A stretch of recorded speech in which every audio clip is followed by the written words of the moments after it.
ഏതൊക്കെ സിറ്റുവേഷൻസിലാണ് ഇത്തരത്തിലുള്ള റീകോൺസിലേഷൻ സംഭവിക്കുക?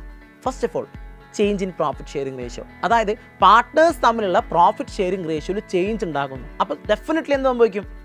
എന്തായാലും എഗ്രിമെൻറ്റ് മാറ്റേണ്ടി വരും അല്ലേ? Second one admission of A partner. ഒന്ന് ആലോചിച്ച് നോക്കേ, 2 പാർട്ട്നേഴ്സ് ഉണ്ട്, അതിലേക്ക് ഒരു പാർട്ട്ണർ കൂടെ പുതുതായിട്ട് വരാൻ. അപ്പോൾ നമ്മൾ എന്ത് ചെയ്യേണ്ടി വരും? പഴയ എഗ്രിമെൻറ്റ് ഒഴിവാക്കിയിട്ട് പകരം പുതിയ എഗ്രിമെൻറ്റ് നമ്മൾ എന്ത് ചെയ്യേണ്ടി വരും? എഴുതേണ്ടി വരും. വിച്ച് മീൻസ് പുതിയ ഡീഡ് നമ്മൾ ക്രിയേറ്റ് ചെയ്യേണ്ടി വരും. സിമ്പിൾ അല്ലേ? മൂന്നാമതായിട്ടുള്ളത് റിട്ടയർമെൻറ്റ് ഓഫ് എ പാർട്ട്ണർ. ഒരു പാർട്ട്ണർ റിട്ടയർ ചെയ്ത് പോകുന്നു. ഒന്ന് ആലോചിച്ച് നോക്കിയടാ, ഒരു പാർട്ട്ണർ റിട്ടയർ ചെയ്ത് പോവുകയാണെങ്കിൽ നമ്മൾ എന്തെങ്കിലും ചെയ്യുക? ബാക്കിയുള്ള പാർട്ട്നേഴ്സ് ആരൊക്കെയാണോ അവർ തമ്മിൽ നമ്മൾ എന്ത് ചെയ്യേണ്ടി വരും? പുതുതായിട്ടൊരു എഗ്രിമെൻറ്റ്, പുതുതായിട്ടൊരു ഡീഡ് നമ്മൾ ക്രിയേറ്റ് ചെയ്യേണ്ടി വരും. അതേപോലെ തന്നെയാണ് ഡെത്ത് ഓഫ് എ പാർട്ട്ണർ. ഒരു പാർട്ട്ണർ മരിച്ചു പോകുന്നു.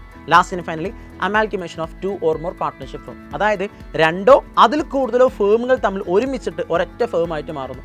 ഒരു സിമ്പിൾ ഒരു ഉദാഹരണം പറയും. പാർട്ട്ണർഷിപ്പ് അല്ല, joint stock company, hero Honda, Vodafone idea, ഇതൊക്കെ ഇത്തരത്തിൽ മെർജ് ചെയ്ത കമ്പനീസാണ് അല്ലേ? അതേപോലെ പാർട്ട്ണർഷിപ്പിൽ ഇത്തരത്തിലെ ഫേംസ് മെർജ് ചെയ്യുകയാണെങ്കിൽ അതിന് നമ്മൾ എന്ത് വിളിക്കും? Amalgamation of 2 or more partnership firm എന്ന് വിളിക്കും. സോ വീഡിയോയിൽ പറഞ്ഞ കാര്യങ്ങളൊക്കെ സെറ്റ് അല്ലേ? നമുക്ക് എന്ത് ചെയ്യാം? നെക്സ്റ്റ് വീഡിയോയിൽ കാണാം. All the best.